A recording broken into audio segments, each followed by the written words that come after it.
Assalamualaikum Pak Yai. Waalaikumsalam.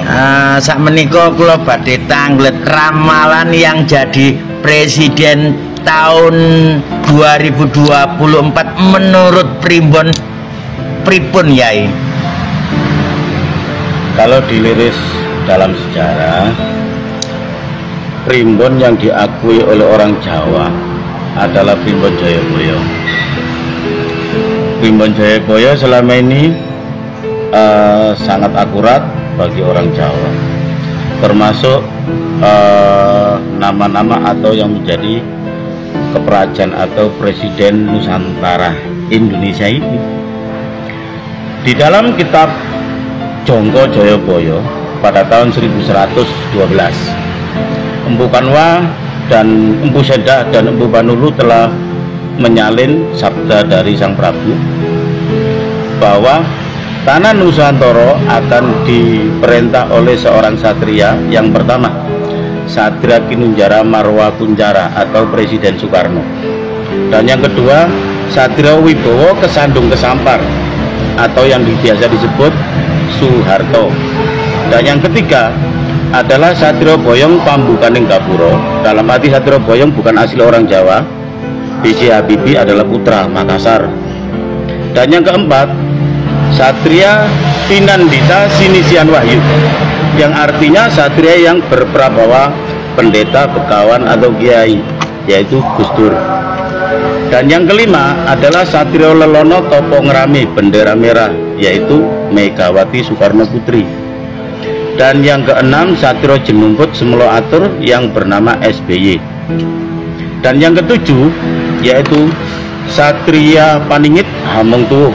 Satria Paningit Hamengtuwo adalah satria yang tersembunyi. Hamengtuwo maknanya ada kejadian besar, ya, yang terbukti yaitu corona. Dan nanti di dalam kitab Jayabaya Jongko, presiden yang ke-8 yaitu Satrio Heru Cokro. Satrio Heru Cokro lahirnya ada di Jawa Tengah. Nggak tahu Jawa Tengah itu siapa calonnya. Dan yang ke-7 nanti yang mengganti Satrio Heru Cokro adalah Satrio Asmoro Bingkin yang lahir di Jawa Timur. Dan yang ke-10 Satrio Amisan atau Ratu Amisan dengan yang berasal dari keturunan Indo, orang Jawa dan Arab Saudi Arabia atau dataran Arabia. Demikian apa yang bisa saya sampaikan sebagai maharsi. Terima kasih. Jadi itu ya Yai ya, berarti tahun 2024 sudah ada di Primbon. Siapa Yai? Insya Allah kalau Jawa Tengah calonnya adalah Ganjar, nggak ada lagi. Nggak ada lagi. Oke guys ya, itu tadi ramalan untuk tahun 2024 siapakah yang nanti akan menjadi Presiden Republik Indonesia guys ya. Dan tentu kita sebagai manusia biasa hanya bisa memprediksi, bisa meramal ya. Akan tetapi yang paling pasti, yang paling menentukan semuanya terjadi atas izin dari Yang Maha Kuasa, dari Tuhan ya. Dan kita doakan ya, semoga di tahun 2024 nanti yang menjadi presiden kita adalah Bapak Ganjar Pranowo guys. Oke, kita dengarkan lagi komentar dari netizen yang lain. Presiden siapakah yang akan mereka pilih berikut ini? Wah, nek Prabowo karo Gibran piye, Mbah? Nah, aku ya ora matuk lah. Ora masuk. Ora matuk apa ora masuk? Ya ora masuk ya ora matuk lah. Piye masalah piye? Ya kan sik bocah lah. Bocah ya. Duga rasane mesti kurang.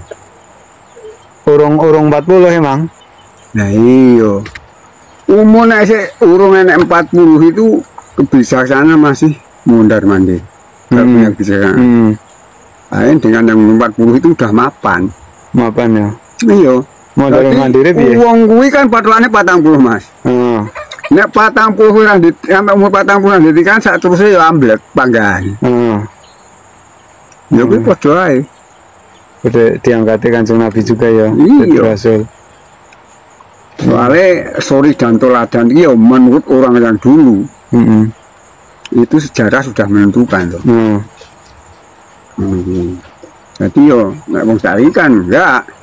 Yang penting saya mau kan ngono. Tapi nek dipilih karo masyarakat milenial, Mbah. Kalau wong zaman saiki generasi milenial piye? Yo milenial iki aku yo ora ngelelek yo ora ngepepet. Milenial itu ya. Kuwi iki kurang pas. Kurang pas. Gampang mundar-mandir milenial. Urung apa ya? Urung konsisten kan. Urung konsisten. Bisa nyur sana, nyur sini. Itu mah termasuk gubrak-gubruk lah istilahnya. Tapi mau wakil iki, Mbah. Ya arep wakil arep apa ya padha ae. Wakil kan yo padha ae komandan to. Komandane lo tegas, kesenengane sampean Prabowo Subianto. Iya. Ya gue sing gerakne komandane iku. Wakile paling ya manut sing saiki iki. Ya wakil ya ora manut ya. Wakil ya punya prinsip barunya. Mendukung karo sing diwakili. Lho sing saiki? Sampeyan ngerti ora sing saiki? Maklumin. Halo nek kaya iki. Wes tok. Lah iya Orang kan. di 17. Bur Pak Jokowi kaya kerja dhewe kan. Iya. Ya sing penting kan anu Mbak akeh sing milih. Nanggo wakil iki. Kan ini kan politik to. Lah iya artinya mungkin Soalnya di Jokowi milih wakil iki. Nah, wakil iki wong ora judu, wakil iki wong ora judu kan ngono. Nah terus nah iki lah mesti cocok wong ahli. Wow, permono karepe kan. Tapi ora inisiatif perasaan iki. Ya mungkin pikirannya Pak Jokowi orang ngono, malah pikirannya paling penting elektabilitas ini akeh sing milih deh kan wong. Ya yo mek kuwi to. Iya. Maksudnya yo ben kepilih to. Asline lho. Pilih semua politik, muara tujuan politik semua itu, Mbah. Iya. Gak ada lain-lain. Tujuannya memang kepilih yang jadi. Ini politik kan diumbang-ambing gitu. Tur kan wong Indonesia ki nek aku ngarani. Sekarang tak kasih tahu cara permainan politik antara Pak Prabowo dan Pak Jokowi. Pak Prabowo berambisi ingin memenangkan Pilpres di tahun 2024. Satu-satunya cara adalah menggait Gibran untuk memecah suara Projo. Nah, itu berhasil, sudah mengacak-ngacak yang sudah selama ini mendukung Jokowi. Nah, keuntungan Prabowo yang kedua, ketika kubu Prabowo ingin mengubah undang-undang konstitusi untuk batas minimum usia 35 tahun, sekarang ini yang disalahkan siapa? Yang dikritik, yang dihujat siapa? Jokowi, bukan Prabowo. Padahal yang punya ambisi adalah Prabowo. Itu keuntungan Prabowo. Nah, sekarang giliran permainan politiknya Pak Jokowi. Pak Jokowi mengikuti permainan Pak Prabowo. Beliau rela dihujat pendukungnya sendiri bahkan. Bahkan Denny Siregar pun juga menghujat. Tapi langkah Jokowi ini sangat tepat untuk ngasih umpan Gibran ke Prabowo. Selama ini kan beliau Pak Jokowi membiarkan isu itu berkembang. Seolah-olah Gibran ini pengkhianat dan mau digandeng oleh Pak Prabowo. Tapi ketika Gibran, ketika waktunya pendaftaran tidak mau digandeng, langkah Jokowi tepat. Karena apa? Sampai detik ini Pak Prabowo tidak muncul di dalam pendaftaran di KPU. Saat ini Pak Prabowo gelisah untuk mencari pendampingnya. Yang tadinya awalnya digadang-gadangnya Gibran, ketika di hari H Gibran tidak bersedia. Karena nggak mungkin juga Gibran mau. Logikanya begini, Gibran kader PDI. Gibran sudah menyatakan tegak lurus menjadi tim suksesnya Pak Ganjar. Apakah mungkin seorang Gibran yang kita anggap selama ini cerdas, calon generasi pemimpin selanjutnya, mau berkhianat kepada bapaknya, kepada Pak Ganjar, kepada partai? Nggak mungkin, nggak masuk akal gitu loh. Itu Gibran cuma umpan Jokowi kepada Pak Prabowo. Ketika Pak Prabowo gagal, bakal ada dua calon antara Anies dan Pak Ganjar. Dan strateginya Pak Jokowi kalau ini berhasil, pasti mutlak dimenangkan Ganjar. Karena Ganjar dipasangkan dengan Pak Mahfud. Tahu sendirilah, Pak Mahfud dan Pak Ganjar. Pasti sekali putaran. Dari situlah yang namanya politik. Ya, terima kasih. Salam dari TKI. Gama akan menggelegar di tahun 2024. Salam Indonesia Maju, Merdeka. Oke guys ya, siapa saja setiap warga berhak untuk berasumsi menilai bahwa itu adalah sebuah permainan politik, itu adalah strategi, langkah atau catur politik dari Pak Jokowi. Terlepas dari apapun itu ya, jika toh nanti Gibran pada akhirnya dia benar-benar menjadi wakil dari Prabowo Subianto, maka menurut saya ini blunder bagi Gibran ya guys ya. Karena sebenarnya Gibran ini sudah kita persiapkan ya, bahwa dia akan menjadi pemimpin di masa yang akan datang. Dia akan menjadi pemimpin untuk 10 ataupun 15 tahun yang akan datang. Dan kita sebagai pendukung dari Pak Jokowi sekaligus juga rakyat Indonesia tentu ingin agar Gibran ini bisa mencontohi, mengikuti apa yang dilakukan oleh ayahnya ya. Memang setiap orang punya jalan kehidupan masing-masing. Tetapi kalau misalnya goals dari Gibran ini, targetnya nanti, outputnya nanti adalah ingin menjadi presiden, kalau keinginannya seperti itu, jalannya adalah dia harus ditempa terlebih dahulu. Dia harus diuji, diberikan pelatihan, diberikan ujian untuk dirinya juga guys ya, diberikan percobaan kepada dia, diberikan jam terbang ya, sebagai salah satu bentuk pembuktian diri guys ya. Setelah wali kota, langkah berikutnya yang harus dia tempuh adalah menjadi gubernur ya, ataupun menjadi menteri, sambil menunggu usianya yang pas ya, sudah mendapatkan jam terbang, pengalaman, dan itu bisa dia dedikasikan, diaplikasikan saat dia menjabat sebagai presiden nanti guys ya. Namun jika saat ini dia sudah berkeinginan ya, dengan modal menjabat sebagai 2 tahun sebagai wali kota Solo, lalu kemudian dilatar belakangi bahwa dia adalah anak presiden ya, nah itu nanti akan mendapatkan stigma ataupun labelisasi dari masyarakat bahwa Mas Gibran ini haus sekali akan kekuasaan ya, sehingga tidak bisa membendung hasratnya itu ya, tidak bisa membendung keinginannya itu. Dia mau aja diajak untuk menjadi wakil, sementara kapasitas dan kemampuannya itu belum mempunyai pengalaman yang cukup banyak. Jokowi versus Megawati adalah akal-akalan skenario PD Perjuangan untuk melemahkan Prabowo Subianto dari dalam. Benarkah itu terjadi? Sebelumnya, gue disclaimer dulu. Ini adalah pikiran liar gua. Teman-teman boleh sepakat, boleh juga tidak. Kita tahu, belakangan ini Pak Prabowo Subianto seperti dikasih angin segar oleh Presiden Joko Widodo. Begitu juga dengan putusan Mahkamah Konstitusi. Gibran, anak dari Presiden Joko Widodo, seperti dibantu, dilancarkan usahanya untuk menjadi cawapres dari Prabowo Subianto. Selain itu, banyak juga kader dari PDI Perjuangan yang pindah haluan untuk mendukung ke Pak Prabowo Subianto. Kita sama-sama tahu, Pak Prabowo Subianto adalah capres dengan elektabilitas tertinggi. Pak Prabowo Subianto dimenangkan dari segala sisi. Melihat hal ini, menjadi mungkin rasanya jika PD Perjuangan memilih cara melemahkan Prabowo dari dalam. Karena mungkin saja Prabowo sudah tidak bisa dikalahkan dengan cara-cara yang sudah biasa. Ditambah, kita tahu kader-kader PD Perjuangan itu sangat-sangat militan. Jadi menurut kalian, Jokowi versus Megawati hanya akal-akalan PDI atau memang bentuk dukungan Presiden Jokowi terhadap Prabowo Subianto dari hati nurani? Monggo dijawab di kolom komentar. Salam NKRI. Setia tegak lurus bersama Jokowi mulai saat ini akan saya hapus dan saya akan menggaungkan tegak kokoh etika berpolitik.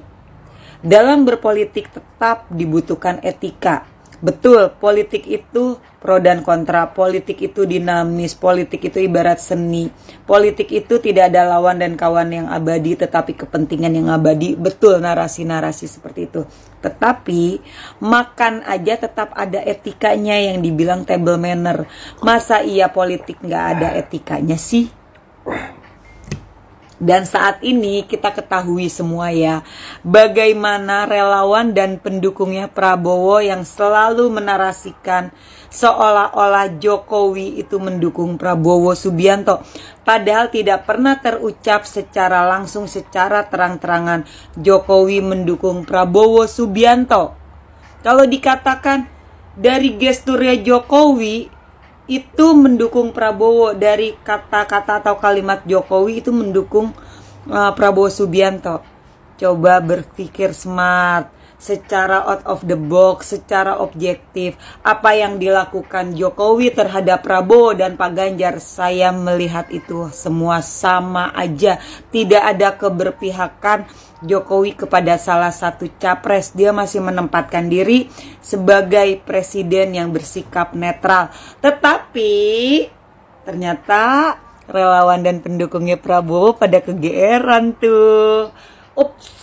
Tapi wajar sih ya kalau mereka menarasikan seperti itu, karena mereka itu sangat-sangat menyadari bahwa tanpa menyatut nama besar Jokowi, tanpa mengendorse nama besar Jokowi dan anak-anaknya, mereka udah yakin Prabowo pasti kalah. Terus bagaimana caranya biar Prabowo elektabilitasnya naik dan mendapatkan suara? Ya dengan cara licik seperti ini, menjual, mencatut, mengendorse nama besar Jokowi beserta anak-anaknya. Ya karena sadar ya, capres kalian gak punya kemampuan. Jadi pakai cara seperti ini. Saya berani nantangin kepada kalian relawan dan pendukungnya Prabowo Subianto. Buktikan, jika tanpa mengendorse Jokowi, tanpa nama besar Jokowi dan anak-anaknya, elektabilitas Prabowo bisa naik seperti saat ini. Buktikan, saya berani tantangin kalian. Dan saya harus akui bahwa lebih sportif Anies Baswedan dan Caimin, karena mereka mencari suara tanpa harus mengendorse siapapun. Ya, tidak menggunakan cara licik seperti kalian relawan dan pendukung Prabowo Subianto. Tetapi saya kok ya hingga detik ini masih merasakan, meyakini bahwa Pak Jokowi itu pada akhirnya nanti dia akan tetap di PDI Perjuangan dan mendukung Ganjar Mahfud MD. Kenapa saya memiliki keyakinan seperti itu? Kalau saya melihat dari gesturnya, karakteristiknya Jokowi, hingga detik ini saya masih percaya Jokowi bukan tipikal seorang pengkhianat, bukan tipikal orang yang kacang lupa akan kulitnya, tetapi Jokowi itu tipikal orang yang sadar dari mana dia lahir, ya, dari mana dia dan anak-anaknya cikal bakalnya bisa mendapatkan semua ini hingga detik ini, yaitu tidak terlepas dari peran serta PDI Perjuangan. Walaupun dibilang, ya tapi kan Jokowi menang itu karena suara rakyat Indonesia. Inget ya buat kalian yang selalu bilang Jokowi menang karena suara rakyat Indonesia. Yes, Jokowi menang karena suara rakyat Indonesia. Tapi jika rakyat Indonesia 100% pun mendukung Jokowi, suaranya memilih Jokowi, seluruh rakyat Indonesia memilih Jokowi, tanpa kendaraan partai, tanpa partai yang mengusung, dia tidak bisa menjadi seperti saat ini. Dan ingat, saat itu posisi Jokowi ditolak oleh partai-partai yang lain. Hanya PDI Perjuanganlah yang menerima Jokowi sebagai kader dari PDI Perjuangan. Paham ya sampai sini? Sehebat apapun Jokowi, sekuat apapun Jokowi, walaupun rakyat seluruh Indonesia memilih Jokowi, tanpa PDI Perjuangan, Jokowi tidak bisa seperti saat ini. Paham kalian? Tapi jika nanti ternyata prediksi saya salah dan Jokowi ternyata mendukung Prabowo Subianto, ya sudahlah ya. Kalau dibilang, Nov lu kecewa, ya gue gak boleh naif. Gue akan bilang ya gue kecewa sama Jokowi. Tapi ingat ya satu hal, saya sebagai relawan dan pendukung Jokowi tetap akan setia dan konsisten menjaga, mengawal Jokowi sampai masa tugasnya selesai. Saya tidak akan mengeluarkan narasi-narasi caci maki hujatan untuk menjatuhkan Jokowi. Saya tetap menginginkan nama Jokowi tetap besar di akhir masa jabatannya ini. Kenapa? Karena saya harus mengakui, ya Kak, mau tidak mau saya harus sangat-sangat mengakui keberhasilan Jokowi selama 2 periode. Jadi nggak bijak juga hanya karena Jokowi mendukung Prabowo terus saya tiba-tiba kecewanya membabi buta kepada Jokowi. Enggak lah ya, saya nggak seperti itu. Saya tetap mengakui prestasi dan keberhasilan Pak Jokowi selama 2 periode, walaupun di endingnya, di akhir-akhirnya ya memang cukup mengecewakan, tapi ya sudahlah ya. Saya tetap akan konsisten menjaga dan mengawal Jokowi sampai masa tugasnya selesai. Tetapi yang saya tekankan di sini, jika keluar narasi-narasi dinasti politik keluarga Jokowi, Jokowi pengkhianat, Gibran pengkhianat, saya sudah tidak mungkin mengcounter semua isu-isu tersebut. Karena wajar ketika muncul narasi-narasi seperti itu. Ya, saya tidak bisa mengcounter apapun, di mana yang selama ini, selama 2 periode, saya salah satu relawan dan pendukungnya yang kerap kali mengcounter semua isu-isu negatif mengenai Jokowi dan juga keluarganya. Ya sudah, tetap sebagai pendukungnya Pak Ganjar Pranowo dan Pak Mahfud MD, saya ingatkan sekali lagi, fokus, terus bergerak, berjuang untuk memenangkan Ganjar Pranowo dan Mahfud MD di 2024 nanti. Salam NKRI. Oke, saya sama seperti Mbak Novi, bahwa jika nanti kita harus melihat kenyataan bahwa Pak Jokowi berada atau memilih berpihak kepada Pak Prabowo, ya apa boleh buat. Dan kita sebagai pendukung dari Pak Jokowi yang menghargai, menghormati pilihan Pak Jokowi. Namun tentu kita sudah punya pilihan dalam yang sesuai dengan prinsip, sesuai dengan kata hati kita, yakni Pak Ganjar dan Pak Mahfud untuk Indonesia yang lebih baik, ya, untuk Indonesia yang maju. Oleh karena itu sama seperti yang dikatakan Mbak Novi tadi, tidak perlu harus mencaci maki, menghujat secara membabi buta, secara berlebihan, mengatakan Pak Jokowi yang begini, yang begitu, ya. Tidak perlu terseret arus yang seperti itu, ya. Karena yang memilih itu adalah rakyat, ya. Rakyat yang menentukan jumlah suara mayoritas rakyat Indonesia, itulah yang terbaik untuk bangsa dan negara kita, guys. Gue perhatikan para pendukung Gibran dan juga para pendukung Prabowo atau Koalisi Indonesia Maju tidak berhenti membuat narasi yang membandingkan Gibran dengan pahlawan kemerdekaan Indonesia Sultan Syahrir hanya karena usia mereka.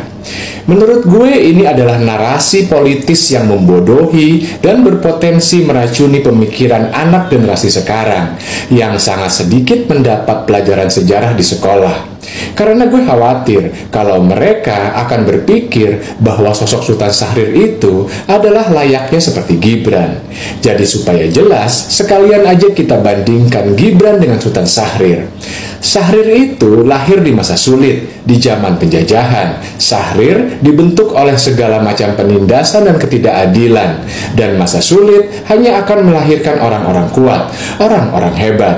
Sedangkan Gibran, dia lahir sudah dengan berbagai privilege, lengkap dengan segala macam keistimewaan yang ditumpuk dan terus bertumpuk seiring ayahnya yang menjadi presiden selama 2 periode. Di dalam benak Syahrir pada masa penjajahan, hanya ada pemikiran bagaimana caranya Indonesia bisa merdeka dan bebas dari kolonialisme Belanda.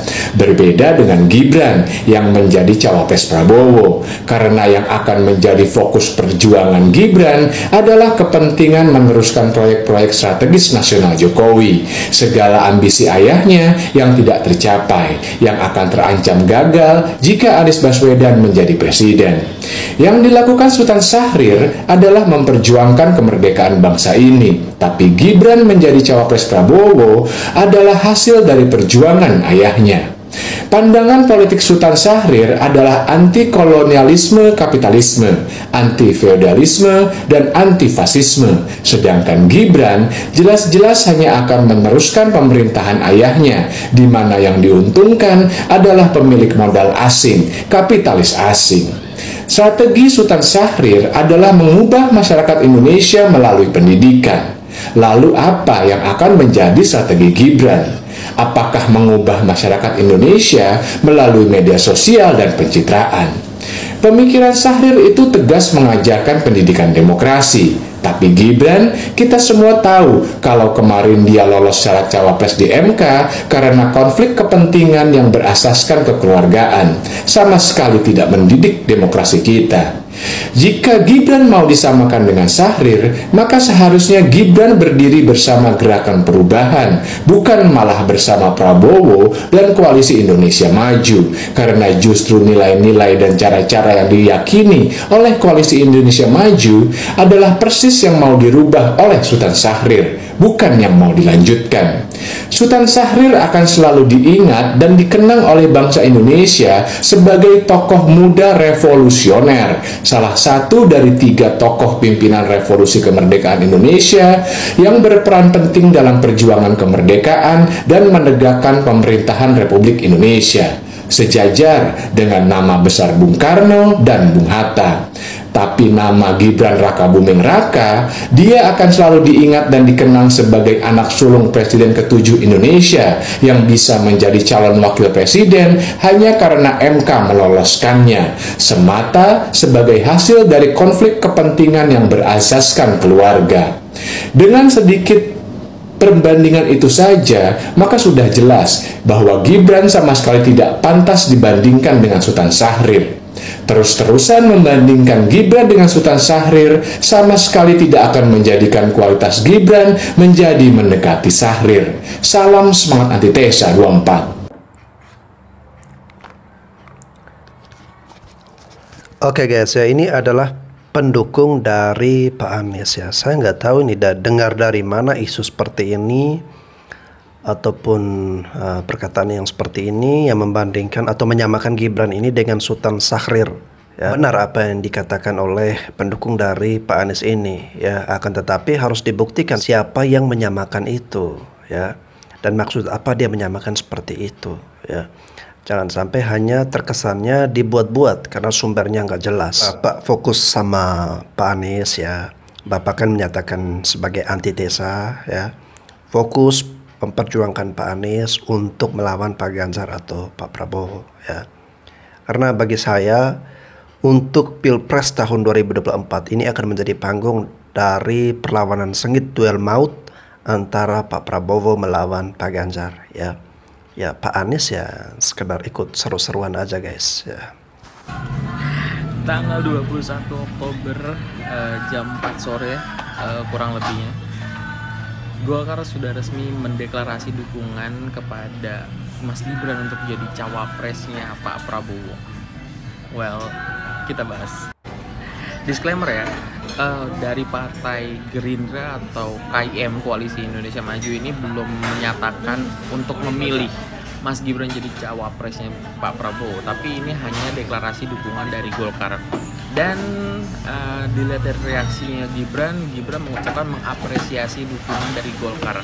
Jadi tidak ada denial, tidak ada denying dari Mas Gibran itu sendiri. Walaupun sebelumnya ada momen di mana PDIP menunjuk Mas Gibran jadi juru kampanyenya, juru kebicaranya buat kemenangan Pak Ganjar Mahfud MD.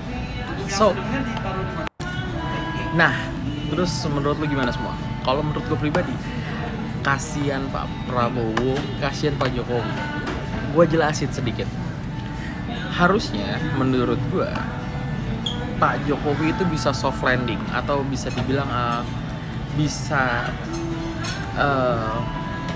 kelar dari masa jabatan presidennya bisa dengan smooth, dengan prestasi yang sudah dibangun sama beliau, dengan ya infrastruktur dan lain-lain yang sudah dibangun, harusnya bisa soft landing. Tapi gara-gara hal ini justru akan mencederai, menurut gue pribadi ya, bisa mencederai mengakhiri masa jabatannya Pak Jokowi. karena ada narasi politik dinasti lah, ambisius dan lain-lain.